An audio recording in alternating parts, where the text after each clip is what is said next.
চকবাজারে ওয়াহেদ ম্যানশনের দোতলায় রাসায়নিকের গুদাম থেকে আগুনের সূত্রপাত, ঘটনাস্থল পরিদর্শন করে বুয়েটের প্রতিনিধি দল। ঠাকুরগাঁওয়ে একই পরিবারের 5 জনের মৃত্যুর ঘটনায় রোগ শনাক্ত হয়নি এখনো, মেডিকেল টিম গঠন, আতঙ্কে শিক্ষা প্রতিষ্ঠান বন্ধ ঘোষণা। ভেজাল ও মেয়াদোত্তীর্ণ খাবার গ্রহণে ক্যান্সার সহ নানা রোগের আশঙ্কা, সরবরাহ বন্ধে আইন আরও কঠোর করার তাগিদ ক্যাবের। গাইবান্ধায় তুচ্ছ ঘটনাকে কেন্দ্র করে মা মেয়েকে শারীরিক নির্যাতন, অপমানে স্কুল পড়ুয়া মেয়ের আত্মহত্যা, অভিযুক্তের শাস্তি দাবিতে বিক্ষোভ। এবং পলি জমে ঢাকা বরিশাল নৌপথে অসংখ্য ডুবোচর, বয়াবাতি না থাকায় ঝুঁকি নিয়ে চলছে নৌযান, দুর্ঘটনার আশঙ্কা।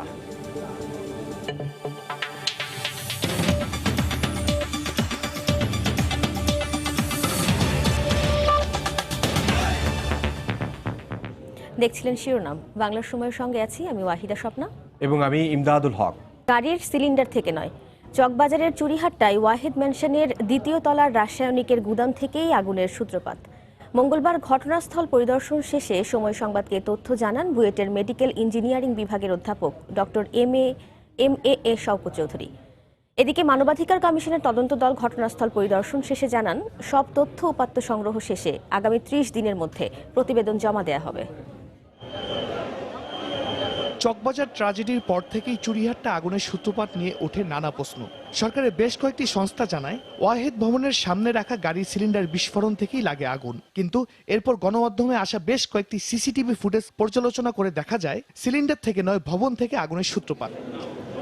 মঙ্গলবার ওয়াহেদ ম্যানশন পরিদর্শন শেষে বুয়েটের কেমিক্যাল ইঞ্জিনিয়ারিং বিভাগের অধ্যাপক doctor M A Shawkat Chowdhury সময় সংবাদকে জানান, সিলিন্ডার নয়, ওয়াহেদ ম্যানশনের দ্বিতীয় তলার বারান্দা থেকে আগুন লাগে। দোতলার বারান্দাতে দেখা যাচ্ছে যে একটা হলো ওয়ালটা পড়ে গেছে, আর একটা হলো ওখানে যে বিমটা, ওই বিমটাই সবচেয়ে বেশি ভেঙে পড়ে গেছে নিচে। এবং এটা যে একটা কেমিক্যাল ভ্যাপার এক্সপ্লোশন, এটা এই স্ট্রাকচারাল ড্যামেজগুলো থেকে দেখে বোঝা যায়, এটা শিওর যে এটা কেমিক্যালের কারণে এক্সপ্লোশন হয়েছে। এদিকে মানবাধিকার কমিশনের 3 সদস্যের প্রতিনিধি দল ঘটনাস্থল পরিদর্শন করে জানায়, ওয়াহেদ ম্যানশন ভবনটি সঠিকভাবে নির্মাণ করা হয়েছে কিনা এসব বিষয় সামনে রেখে তদন্ত চলছে। এটা কোনো উইলফুল নেগলিজেন্সি কিনা, নাকি এটা অনিচ্ছাকৃত অজ্ঞতাজনিত অবহেলা, নাকি এটা কোনো ন্যাচারাল ডিজাস্টার, না এটা আমরা বিন্দুমাত্র যেখানে সন্দেহ আছে সেটাও ভেবে দেখবো যে ইভেন কোনো স্যাবোটেজ কিনা। এদিকে ওয়াহেদ ম্যানশনে এখনো মিলছে রাসায়নিক কারখানার সন্ধান। ঘটনার 5 দিন পরও নিচতলা নতুন একটি রাসায়নিক কারখানার সন্ধান পাওয়া গেছে। আমাদের অনুসন্ধানের পরপর কিন্তু আন্ডারগ্রাউন্ডে যে কেমিক্যালের গোডাউনগুলো ছিল সেগুলো সরিয়ে নেওয়া হলেও এই জায়গাটির সন্ধান কিন্তু এখনো কেউ পায়নি, যার কারণে কিন্তু এই কেমিক্যালগুলো এখনো সরানো হয়নি। শাহরিয়ার জামান দ্বীপ, সময় সংবাদ, চকবাজার, ঢাকা। পুরান ঢাকাকে রাসায়নিক দ্রব্যমুক্ত করতে কর্তৃপক্ষের নিষ্ক্রিয়তা কেন অবৈধ নয় জানতে চেয়ে রুল জারি করেছেন হাইকোর্ট। আগামী 4 সপ্তাহের মধ্যে মন্ত্রিপরিষদ সচিব, সিটি কর্পোরেশন সহ সংশ্লিষ্টদের এ রুলের জবাব দিতে বলা হয়েছে। আলাদা 4টি রিটের প্রেক্ষিতে বিচারপতি FRM নাজমুল হাসান ও বিচারপতি KM কামরুল কাদেরের সমন্বয়ে গঠিত হাইকোর্টের দ্বৈত বেঞ্চ এ রুল জারি করেন। আদালত শুনানিতে বলেন, নিমতলির ঘটনার পর প্রশাসন কার্যকর পদক্ষেপ নিলে চকবাজারের ঘটনা এড়ানো যেত। নিহতের স্বজন ও আহতদের যে ক্ষতিপূরণ দেওয়া হয়েছে তাও পর্যাপ্ত নয় বলে মনে করেন উচ্চ আদালত। গত 20 ফেব্রুয়ারি রাজধানীর পুরান ঢাকার চুরিহাট্টায় ভয়াবহ আগুনে 69 জন নিহত হন।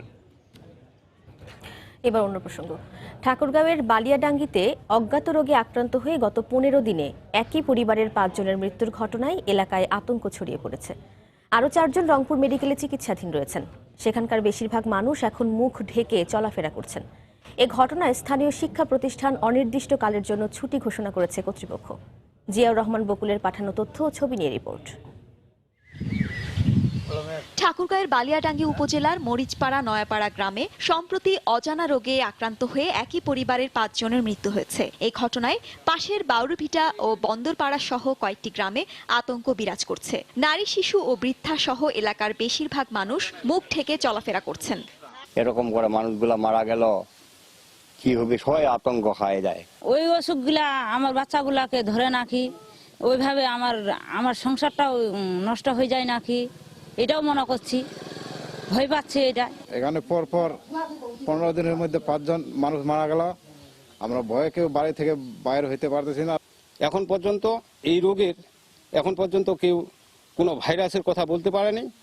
এখন পর্যন্ত এটার কোনো চিকিৎসা এলাকায় শুরু হয়নি। এ ঘটনায় স্থানীয় ভান্ডারদহ উচ্চ ও সরকারি প্রাথমিক বিদ্যালয় অনির্দিষ্টকালের জন্য ছুটি ঘোষণা করেছে কর্তৃপক্ষ। রোগটিকে আমাদের যেন কোনো কিছু ব্যবস্থা করা হয়। মাধ্যমিক শিক্ষা অফিসার এবং ইউনো স্যারের নির্দেশে সরকারি প্রাথমিক বিদ্যালয় এবং ভান্ডার উচ্চ বিদ্যালয় সাময়িকভাবে বন্ধ রাখার নির্দেশ দেন এবং নির্দেশ না দেওয়া পর্যন্ত প্রতিষ্ঠান বন্ধ। রোগ নির্ণয়ে স্বাস্থ্য বিভাগের পক্ষ থেকে 2টি মেডিকেল দল গঠন করা হয়েছে।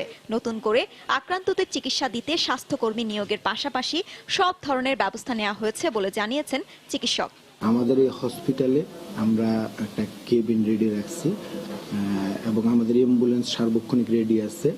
প্রাথমিক ম্যানেজমেন্ট দেওয়ার যে সব সুযোগ সুবিধা আমাদের আছে সবকিছু আমরা 24 ঘন্টা একদম রেডি করে রাখছি।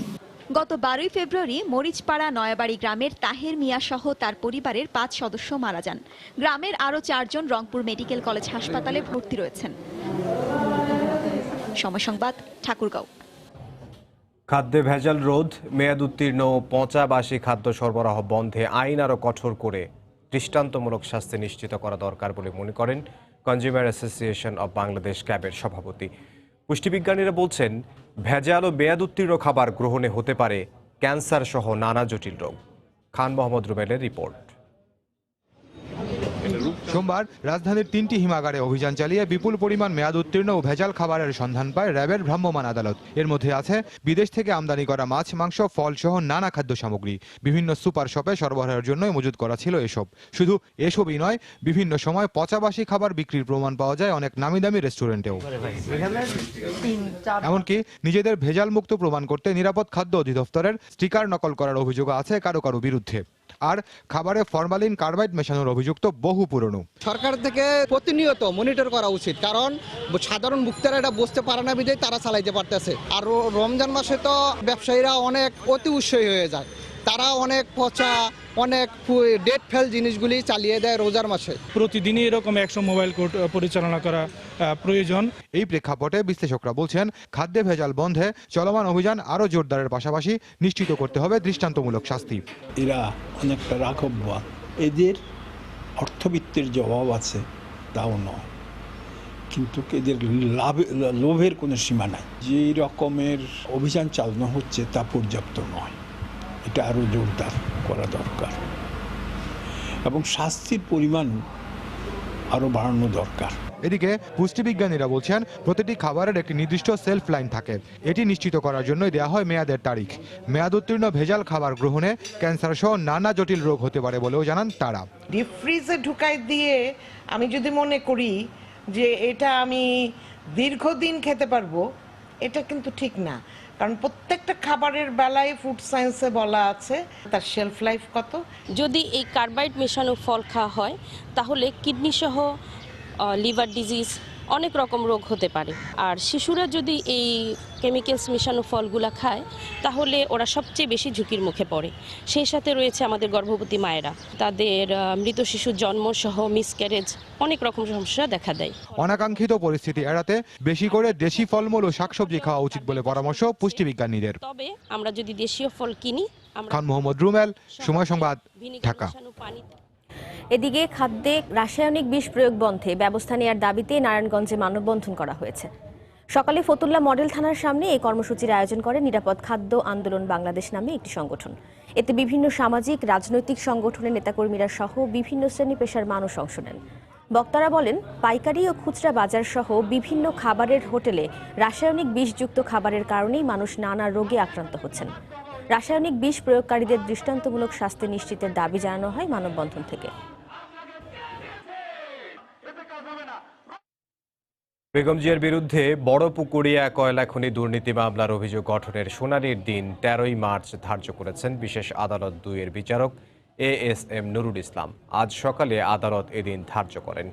এর আগে সোমবার বেগম জিয়ার বিরুদ্ধে করা বড় পুকুরিয়া কয়লা খনি দুর্নীতি মামলার বিচার কাজ 6 মাসের মধ্যে নিষ্পত্তি করতে বিচারিক আদালতকে নির্দেশ দিয়েছেন হাইকোর্ট। মামলা বাতিল চেয়ে সাবেক ডাক ও টেলিযোগাযোগ মন্ত্রী আমিনুল ইসলামের করা আবেদন খারিজ করে দিয়ে বিচারপতি নজরুল ইসলাম তালুকদার ও বিচারপতি KM হাফিজুল আলমের সমন্বয়ে গঠিত হাইকোর্টের দ্বৈত বেঞ্চ এ আদেশ দেন।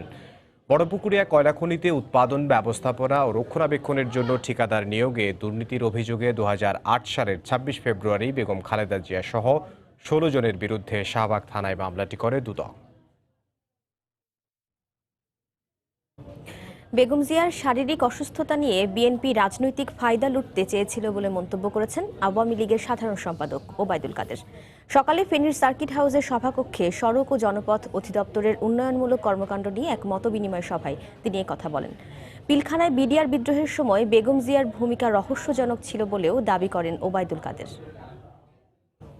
বেগম জিয়ার শারীরিক অবস্থা নিয়ে যতটা না উদ্বেগ, তার চেয়ে বেশি তারা অস্বস্তি দেখিয়েছেন এটাকে রাজনৈতিক কালার দেওয়ার জন্য। পিলখানার সেই রক্তাক্ত ঘটনা বেগম খালেদা জিয়াকে 24 ঘন্টা ধরে কোথায় লুকিয়ে রেখেছিলেন এবং কেন তাকে পালিয়ে লুকিয়ে থাকতে হলো 24 ঘন্টা, এর সঙ্গে এই হত্যাকাণ্ডের যে রহস্যময় দিকটা তিনি উন্মোচন করতে চাচ্ছেন, এর কোনো যোগসূত্র আছে কিনা সেটা আমাদেরকে ভেবে দেখতে হবে।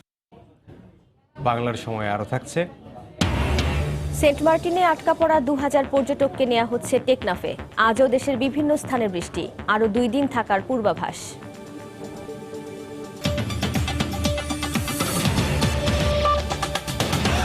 গাইবান্ধায় তুচ্ছ ঘটনাকে কেন্দ্র করে মা মেয়েকে শারীরিক নির্যাতনের অভিযোগ উঠেছে। অপমান সইতে না পেরে আত্মহত্যা করেছে স্কুল পড়ুয়া মেয়ে। জড়িতদের গ্রেফতার করে শাস্তির দাবি জানিয়েছেন এলাকাবাসী। এ ঘটনায় 3 জনের বিরুদ্ধে মামলা করা হয়েছে। নূর আলম আকন্দ রিপনের পাঠানো তথ্য ও ছবি নিয়ে রিপোর্ট। অপমান ও নির্যাতন সইতে না পেরে লজ্জায় আত্মহত্যার পথ বেছে নিল 10ম শ্রেণীর শিক্ষার্থী শ্রাবন্তী রানী। তার মৃত্যুতে শুধু পরিবার নয়, ক্ষোভে ফুঁসে উঠেছে গ্রামবাসী ও সহপাঠীরা। কিছুতেই এমন মৃত্যু মেনে নিতে পারছেন না তারা। স্বজনদের অভিযোগ, সোমবার গাইবান্ধা সদরের ধনকুটি গ্রামে ছাগলে কলাগাছ খাওয়াকে কেন্দ্র করে শ্রাবন্তীর মা দীপ্তি রানীকে নির্যাতন করে প্রতিবেশী লিখন দাস। এক পর্যায়ে বাড়ি থেকে তুলে নিয়ে যায় শ্রাবন্তীকে। এতে লজ্জা ও ক্ষোভে আত্মহত্যা করে শ্রাবন্তী। আমরা শাস্তি চাই, ওর আমার ফাঁসি চাই, ফাঁসির বদল ওর মা যখন কোল খালি আছে, ওর মা যেন ওর কোল খালি হয়। এটা আসলে গ্রহণযোগ্য নয়। এই ঘটনার পুনরাবৃত্তি কেউ চায় না, আমিও চাই না। এখানকার উত্তেজিত জনগণ, স্টুডেন্ট সবাই আজকে মানববন্ধন করছে। খবর পেয়ে লাশ উদ্ধার করে মর্গে পাঠায় পুলিশ। এ সময় দ্রুত অভিযুক্তদের আইনের আওতায় আনা হবে বলে জানানো হয়। আত্মহত্যার প্রশ্নে আমরা মামলা নিয়েছি এবং অন্যান্য নির্যাতন আরও কিছু করা হয়েছে কিনা সেগুলো আমরা খতিয়ে দেখছি এবং পোস্টমর্টেম রিপোর্টের উপর ভিত্তি করে এবং সার্বিক তদন্ত থেকে আমরা যা পাবো সেটার উপর ভিত্তি করে আমরা যথাযথ আইনি ব্যবস্থা নিব। শ্রাবন্তী রানী গাইবান্ধা সদরের লক্ষ্মীপুর স্কুল অ্যান্ড কলেজের 10ম শ্রেণীর ছাত্রী ছিল। ঘটনার পর থেকে পলাতক রয়েছে অভিযুক্ত লিখন ও তার পরিবার। সময় সংবাদ, গাইবান্ধা। বৈরী আবহাওয়ার কারণে 2 দিন পর সেন্ট মার্টিনে আটকা পড়া 2000-এর বেশি পর্যটককে অবশেষে টেকনাফে ফেরানো হচ্ছে। বিকেল 4:30টার দিকে সেন্ট মার্টিন থেকে পর্যটকদের নিয়ে টেকনাফের উদ্দেশ্যে যাত্রা করে বিশেষ 5টি জাহাজ। এতে স্বস্তি ফেরে আটকা পড়া দর্শনার্থীদের মাঝে। এর আগে দুপুরে আবহাওয়া পরিস্থিতি কিছুটা উন্নত হলে বিশেষ ব্যবস্থায় টেকনাফ থেকে সেন্ট মার্টিনে 5টি জাহাজ পাঠায় জেলা প্রশাসন। তবে পরিস্থিতি স্বাভাবিক না হওয়ায় টেকনাফ সেন্ট মার্টিন নৌ রুটে এখনও বন্ধ রয়েছে জাহাজ চলাচল। সোমবার সেন্ট মার্টিনে বেড়াতে গিয়ে বৈরী আবহাওয়ার কারণে আটকা পড়ে 2000-এর বেশি পর্যটক। কক্সবাজার জেলা প্রশাসনের মাধ্যমে 5টি শিপ আজকে আমরা পাঠিয়েছিলাম। তাদের সবাইকে নিরাপদে আজকে আমরা টেকনাফ ঘাটে এনে পৌঁছে দিয়েছি। এদিকে আরও 2 দিন সারা দেশে বৃষ্টিপাত হতে পারে বলে জানিয়েছে আবহাওয়া অফিস। নদীবন্দরগুলোকে 2 নম্বর সতর্ক সংকেত দেখিয়ে যেতে বলা হয়েছে। এর প্রভাবে ভোর রাত থেকে সকাল পর্যন্ত দেশের বিভিন্ন স্থানে বৃষ্টি হয়। সকাল 6টা পর্যন্ত রাজধানী ঢাকায় 31 মিলিমিটার বৃষ্টিপাত রেকর্ড করা হয়েছে। বৃষ্টিতে রাজধানীর বিভিন্ন রাস্তায় পানি জমে যায়। এতে বিড়ম্বনায় পড়েন কর্মজীবী মানুষ। আবহাওয়া অফিস জানিয়েছে, বৃহস্পতিবার পর্যন্ত দেশের বিভিন্ন স্থানে বজ্রসহ বৃষ্টির পূর্বাভাস রয়েছে। গতকাল থেকে বাংলাদেশের বিভিন্ন জায়গায় আমরা কালবৈশাখী সিজন যেহেতু শুরু হচ্ছে আমাদের ওই এর প্রভাবে বিভিন্ন জায়গায় দমকা হওয়া সহ ঝড়ো বাতাস বিভিন্ন জায়গায় হয়েছে এবং বৃষ্টি হয়েছে, সাথে কিছু কিছু জায়গায় আবার শিলাবৃষ্টি হয়েছে। 28 তারিখ পর্যন্ত ওই দেশের বিভিন্ন জায়গায় বৃষ্টি প্রভাব এটা অব্যাহত থাকবে। সাগরও মোটামুটি অনেকটা এখন ওই খারাপের দিকে যাচ্ছে। বাংলার সময় আরও থাকছে। বিদেশি চাহিদা থাকলেও হিমাগারের অভাবে সবজি রফতানিতে ব্যর্থ নরসিংদীর চাষিরা। নষ্ট হচ্ছে সবজি, ব্যবস্থা নেওয়ার আশ্বাস কৃষি বিভাগের।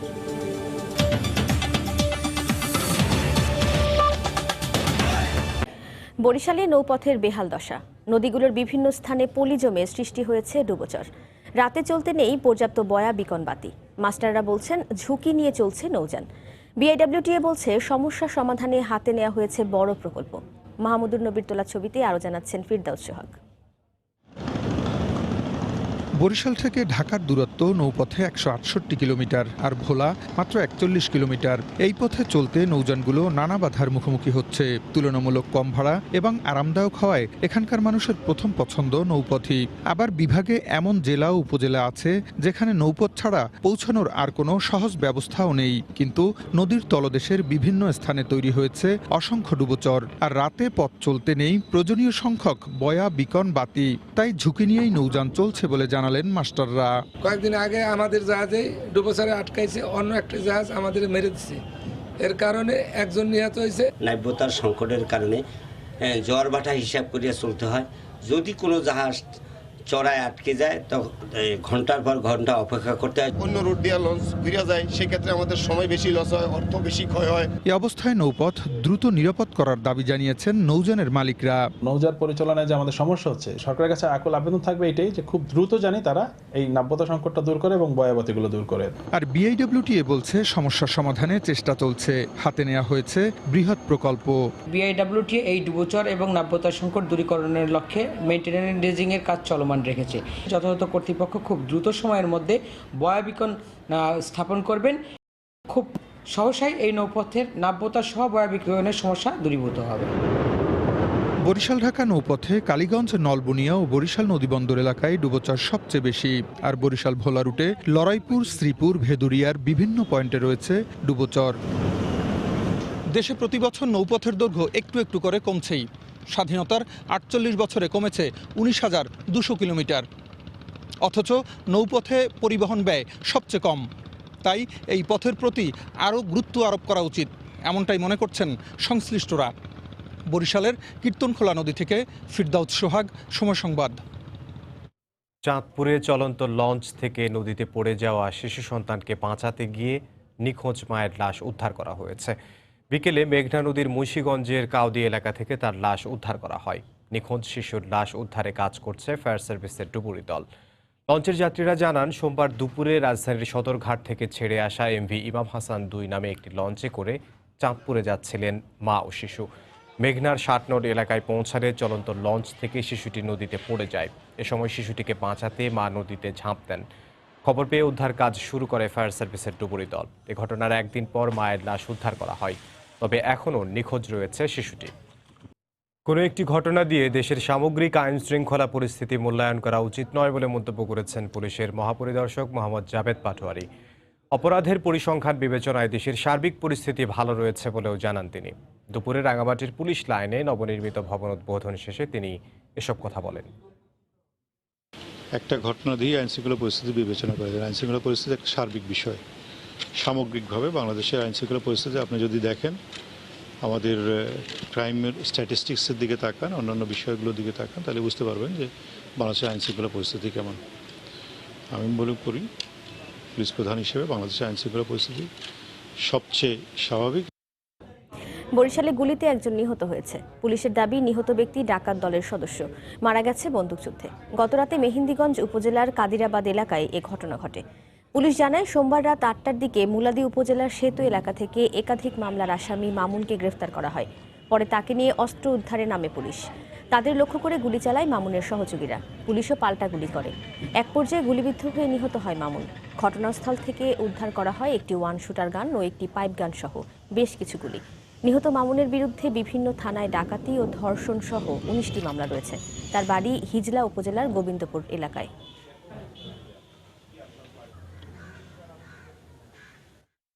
ঘটনাস্থল থেকে 2টা অস্ত্র উদ্ধার করি। তার বিরুদ্ধে শুধুমাত্র ডাকাতি মামলা না, তার বিরুদ্ধে ডাকাতি এবং রেপ এই মামলাও রয়েছে এবং 2টা মামলা অলরেডি সাজাও হয়েছে। সাভারে অজ্ঞাত এক নারীর লাশ উদ্ধার করা হয়েছে। পুলিশ জানায় দুপুরে আশুলিয়ার কাঠগড়া জামগড়া শাখা সড়কের পাশে নির্জন এলাকায় বস্তাবন্দি অবস্থায় একটি লাশ দেখতে পান স্থানীয়রা। খবর পেয়ে ঘটনাস্থলে বস্তা খুলে এক নারীর মস্তকবিহীন লাশ দেখতে পায় পুলিশ। পরে নিহতের লাশ উদ্ধার করে সোহরাওয়ার্দী মেডিকেল কলেজ হাসপাতালের মর্গে পাঠানো হয়। দিনাজপুরে অটো রাইস মিলে বয়লার বিস্ফোরণে নিহত ও আহতদের পরিবারের সদস্যরা আজও দুঃসহ স্মৃতি বয়ে বেড়াচ্ছেন। প্রায় 2 বছর আগে স্থানীয় যমুনা অটো রাইস মিলের বয়লার বিস্ফোরণে মর্মান্তিকভাবে প্রাণ হারান 19 জন। হতাহতদের পরিবারের আক্ষেপ, অনুদান সহ সন্তানদের চাকরি দেওয়ার কথা থাকলেও প্রতিশ্রুতি পূরণ করা হয়নি। গোলাম নবী দুলালের পাঠানো তথ্য ও মনজিদ আলম শিমুলের ছবি নিয়ে রিপোর্ট।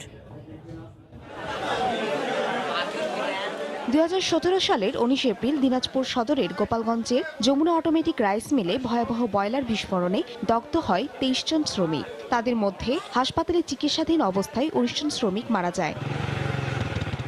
আর আহত শ্রমিকেরা কর্মক্ষমতা হারিয়ে বর্তমানে মানবেতর জীবনযাপন করছে। দুর্ঘটনার পরপরই প্রশাসন একটি তদন্ত কমিটি গঠন করে। ঘটনার পর তৎকালীন শ্রম ও কর্মসংস্থান প্রতিমন্ত্রী মোহাম্মদ মুজিবুল হক দিনাজপুর সফরে এসে নিহত প্রত্যেক পরিবারকে 2 লাখ টাকা প্রদানের ঘোষণা দেন।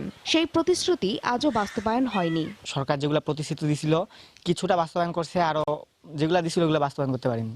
অভাব অনটনে আছি, তারপর মিল মালিক কোনো খোঁজ খবর নেয়নি।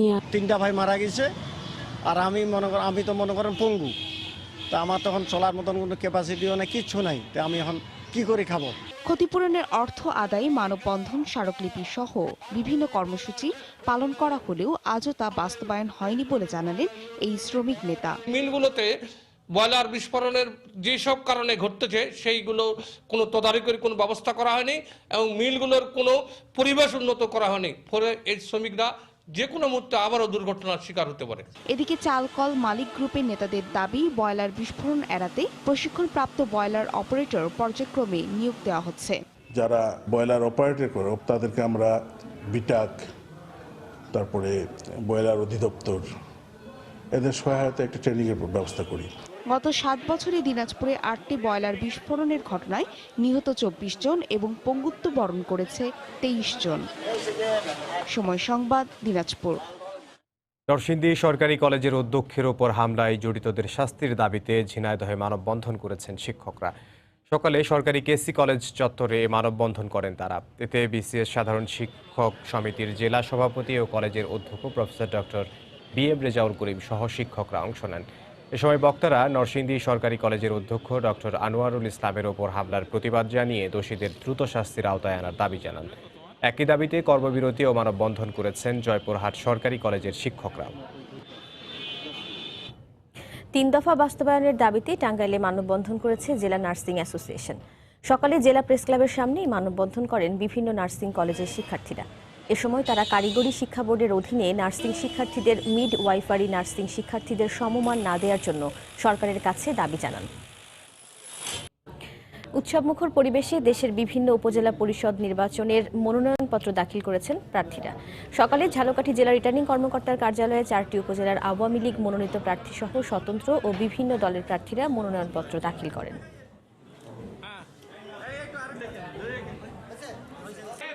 চাঁদপুরের 7 উপজেলায় চেয়ারম্যান পদে 25 জন, ভাইস চেয়ারম্যান পদে 50 জন এবং মহিলা ভাইস চেয়ারম্যান পদে 30 জন প্রার্থী মনোনয়নপত্র জমা দিয়েছেন। ঝিনাইদহে জেলা রিটার্নিং কর্মকর্তার কার্যালয়ে 4টি উপজেলার চেয়ারম্যান, ভাইস চেয়ারম্যান ও মহিলা ভাইস চেয়ারম্যান প্রার্থীরা মনোনয়নপত্র দাখিল করেন। ঝালকাঠিতে অনুষ্ঠিত হলো হাজারো কণ্ঠে জাতীয় সঙ্গীত পরিবেশনা। সকালে শহরের শিশু পার্কে এই আয়োজনের উদ্বোধন করেন সমাজ কল্যাণ মন্ত্রণালয়ের সিনিয়র সচিব জোয়েনা আজিজ। এতে বিভিন্ন স্কুলের সহস্রাধিক শিক্ষার্থী অংশ নেয়। এ সময় জেলা প্রশাসক হামিদুল হক ও পুলিশ সুপার জুবায়ের রহমান উপস্থিত ছিলেন। শিশুদের দেশপ্রেমে উদ্বুদ্ধ করতেই এমন আয়োজন বলে জানান জেলা প্রশাসক। রংপুরের দ্বিতীয় দিনে জমে উঠেছে ক্ষুদ্র ও কুটির শিল্প মেলা। ক্রেতা দর্শনার্থীদের উপস্থিতিতে সরগরম মেলা প্রাঙ্গণ। মেলায় ৬৯টি স্টলের মধ্যে ৫৩টি স্টলে প্রদর্শিত হচ্ছে নারী উদ্যোক্তাদের তৈরি পণ্য। স্টলে চামড়া, পাটজাত পোশাক, হস্তশিল্প ও কারুপণ্য নিয়ে বসেছেন বিক্রেতারা। বাহারি পণ্য কিনতে পেরে খুশি ক্রেতারা। ক্ষুদ্র ও মাঝারি শিল্প বিকাশে রংপুর পাবলিক লাইব্রেরি প্রাঙ্গণে ৭ দিনব্যাপী এই মেলার আয়োজন করে এসএমই ফাউন্ডেশন। বাজারটা এখন অনেক দুর্বল, যেটা পাওয়া মুশকিল অনেক। তো এখানতে আমি থাকতে চাচ্ছি কারণে ভবিষ্যতে যদি কিছু করতে পারি, একটা ভালো ব্যবসায় উঠতে পারি, একটা মহিলা উদ্যোক্তা হয়ে করতে পারি। দেশীয় পণ্য যেটা হাতের কাজের 3 পিস, ব্যাগ, তারপরে মাটির জিনিস, তারপর পাটের জিনিস, সব প্রোডাক্টই মোটামুটি প্রত্যেকটা দোকানই আছে। এই মেলায় আমাদের অঞ্চলের মানুষজনের তৈরি করা জিনিসপত্র পাওয়া যাচ্ছে, সাধ্যের মধ্যে এগুলো কিনতে পাচ্ছি এবং এগুলো দেখে ভালো লাগছে। এদিকে হবিগঞ্জে মাসব্যাপী শিল্প ও বাণিজ্য মেলা শুরু হয়েছে। দুপুরে শহরের নিউফিল্ড এলাকায় chamber of commerce and industry আয়োজিত এই মেলার উদ্বোধন করেন জেলা প্রশাসক মাহমুদুল কবির মুরাদ। মেলায় ১৩০টি স্টল অংশ নিয়েছে। সার্বিক নিরাপত্তা নিশ্চিত করতে মেলা এলাকায় পুলিশের বিশেষ নজরদারি বাড়ানো হয়েছে। নওগাঁয় গম চাষী কৃষকদের উদ্বুদ্ধ করতে মাঠ দিবস অনুষ্ঠিত হয়েছে। সকালে সাপাহারের বরেন্দ্র অঞ্চলে এই মাঠ দিবস অনুষ্ঠিত হয়। এ সময় জেলা কৃষি সম্প্রসারণ অধিদপ্তরের উপপরিচালক মাসুদুর রহমান ও বরেন্দ্র বহুমুখী উন্নয়ন সংস্থার চেয়ারম্যান আকরাম হোসেন চৌধুরী উপস্থিত ছিলেন। অনুষ্ঠানে গম চাষী কৃষকদের নানা পরামর্শ দেওয়ার পাশাপাশি জিঙ্ক সমৃদ্ধ বীজ সরবরাহ করা হয়। এবছর জেলায় ১৬,৫০০ হেক্টর জমিতে গমের আবাদ হয়েছে। বিদেশে বাংলাদেশি সবজির ব্যাপক চাহিদা থাকলেও উৎপাদিত সবজি রফতানি করতে পারছেন না নরসিংদীর চাষিরা। হিমাগার না থাকায় নষ্ট হচ্ছে সবজি, এতে বিপাকে পড়েছেন কৃষক। অবশ্য বিশেষ সবজি অঞ্চল তৈরির মাধ্যমে সমস্যা সমাধানে প্রয়োজনীয় পদক্ষেপ নেওয়ার আশ্বাস দিয়েছে কৃষি বিভাগ। নরসিংদী থেকে আশিকুর রহমান পিয়ালের পাঠানো তথ্য ও ছবি নিয়ে রিপোর্ট।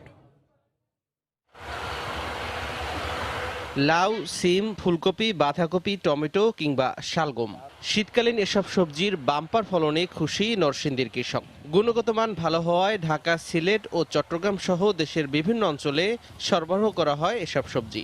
দেশের বাইরেও রয়েছে বড় বাজার, কিন্তু হিমাগার না থাকায় সংরক্ষণের অভাবে কাঙ্ক্ষিত মূল্য মিলছে না। এতে বিপাকে পড়েছেন হাজার হাজার উৎপাদক। সিমেও ভালো ফলন পাইছি, কফিও মোটামুটি যে ওজন হওয়ার কথা তার থেকে বেশি হয়েছে।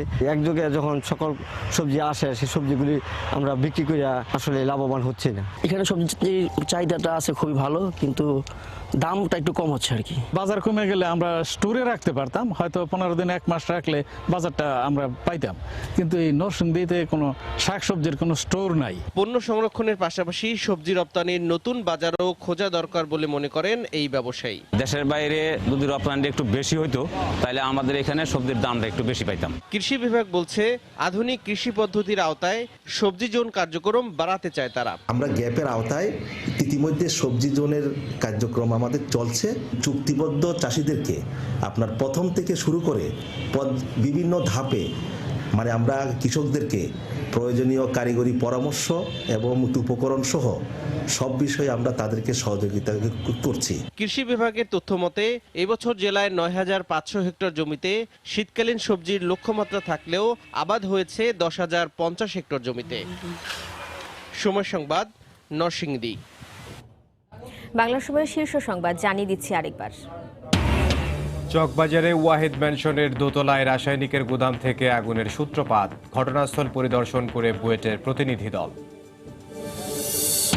ঠাকুরগাঁওয়ে একই পরিবারের 5 জনের মৃত্যুর ঘটনায় রোগ শনাক্ত হয়নি এখনো। মেডিকেল টিম গঠন। আতঙ্কে শিক্ষা প্রতিষ্ঠান বন্ধ ঘোষণা। ভেজাল ও মেয়াদ উত্তীর্ণ খাবার গ্রহণে ক্যান্সার সহ নানা রোগের আশঙ্কা। সরবরাহ বন্ধে আইন আরো কঠোর করার তাগিদ ক্যাবের। গাইবান্ধায় তুচ্ছ ঘটনাকে কেন্দ্র করে মা মেয়েকে শারীরিক নির্যাতন, অপমানে স্কুল পড়ুয়া মেয়ের আত্মহত্যা। অভিযুক্তের শাস্তি দাবিতে বিক্ষোভ। এবং পলি জমে ঢাকা বরিশাল নৌপথে অসংখ্য ডুবোচর। বয়াবাতি না থাকায় ঝুঁকি নিয়ে চলছে নৌযান, দুর্ঘটনার আশঙ্কা। এই ছিল বাংলা সময়। যে কোনো খবর পেতে ভিজিট করুন সময়নিউজ.tv। আপনার মোবাইলে সময় সংবাদ দেখতে ও সকল খবর পেতে ডাউনলোড করুন সময় অ্যাপ। সঙ্গে থাকুন সময়।